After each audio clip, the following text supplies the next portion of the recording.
What's going on, y'all? Now, y'all know on this channel we support indie games, so I want to highlight the ones that I come across that I enjoy. And the one I want to talk about today is Realm of Ink. Um, I was originally sent the code for this from, I think it was 663 Studios, I think was their name. But apparently they're not a publisher of this game anymore. There's a whole story behind that, but I don't know it.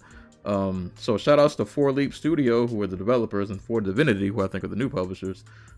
Yeah, thanks for the key. Appreciate it. But yeah, I wanted to talk about Realm of Ink, man. This is a action roguelite where you play as a swordswoman named Red, who's trying to escape this book because she wants to forge her own path. She doesn't want her fate decided for her by the story of the book, and she's trying to get out.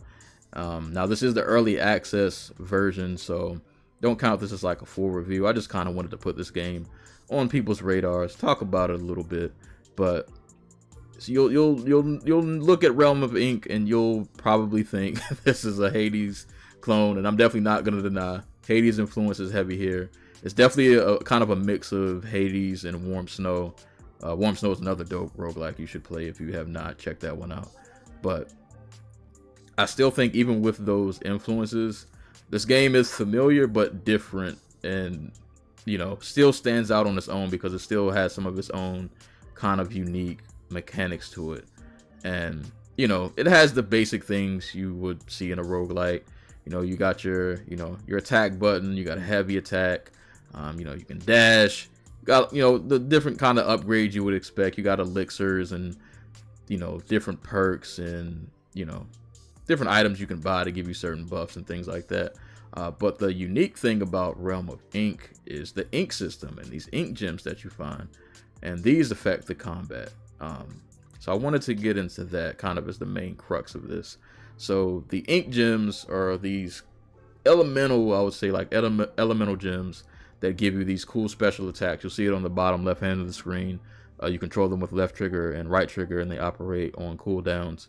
And the different ink gems, like I said, give you these different like elemental attacks. So you got like water, fire, but there's also different ones. It's not just like your normal elements. You got a tiger ink, a venom ink, a curse ink, a dragon one. They're inks that do all kinds of different things. And what's really cool is you have this. You'll notice there's another character on the screen, little creature. So you got little Momo. Momo is the homie. Momo is a character that helps you out while you're fighting. That's the little pet homie. And what's really dope is depending on what ink you have, Momo's form will change. So you'll notice throughout the footage that Momo is not always looking the same. Sometimes Momo looks like the little lovable regular little creature. Sometimes it looks like a legendary Pokemon. Like Momo is always changing depending on what ink you have, and then you can level up the inks and upgrade them, and that'll keep changing Momo's form, and then Momo will get like stronger attacks, and you might even get like a special move that you can pull off depending on how much you upgrade the inks. But it's so many different ink combinations, so there's so many different abilities that you can pull off, as well as different abilities that Momo can do. And it makes figuring out builds and like crafting builds really fun. You can kind of figure out which of them best kind of work together. Like I said, depending on the combination, you might unlock a new form of Momo that you haven't seen before, and then Momo starts doing new moves. And I don't know, it's been a whole lot of fun, really, just experimenting with different inks and trying to figure out different builds. And some of these builds are really powerful, and I've done one full run of this. I've only completed one full run.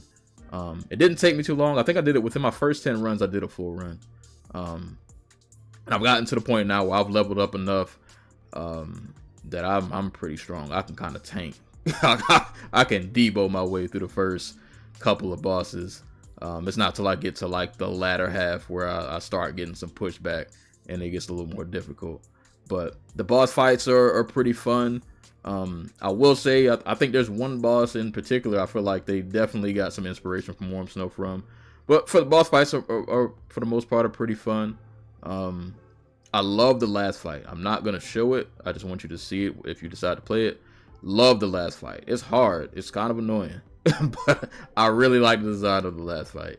But yeah, the whole look and aesthetic, the art style of this game is really dope. And like I said, the way the combat kind of comes together with the ink system is fire. And in addition to the ink system, there are also like other forms that you can use. So, you know, Red is she uses a sword, but there are other forms that have other weapons that you can use. So I don't remember their names, but there's a form, the green one, she has like the staff. She be going crazy with the staff.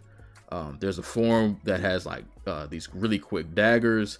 There are other forms that shoot projectiles. So it's cool that she has all these different forms and different play styles that you can use. And kind of like Hades, you know, Hades had Skelly. There's a little dog person in here. I think it's a dog that you can beat up on as like a training dummy to test out your new moves. And during like the little rest areas where you can, you know, go to the shop, get perks and get upgrades, there's always a dummy there. So if you get like a new move, you can, you know, test it out on a dummy, see how strong it is and things like that. Like I said, this game it's familiar, but still different enough to stand on its own. But I really like what they did with the ink system in here. It's really creative, and it adds a lot of variety to the combat, and it makes it stand out enough on its own to where it's not just a Hades clone. Like I said, the influence is definitely there, but it does enough, in my opinion, to stand on its own. And at the end of the day, it's fun, and that's what I play games for. I'm just trying to have a good time, and this, for me, has been a good time. Could it be a little more original? Sure.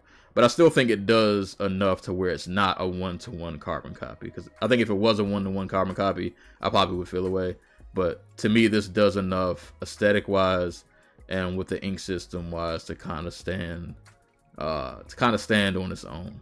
So yeah, I just wanted to put this on people's radar. Like I said, it's the early access version, so it's not like a full review. I just wanted to bring some awareness. Maybe if you haven't heard of it, you know, put it on the wish list.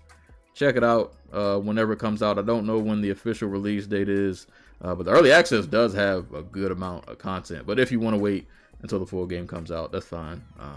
You know, but yeah, definitely put it on the wish list if you like roguelites. I think there's something here for you. If you enjoy these kinds of games, if you like Hades, if you like Warm Snow, I think you'll find something in Realm of Ink to enjoy.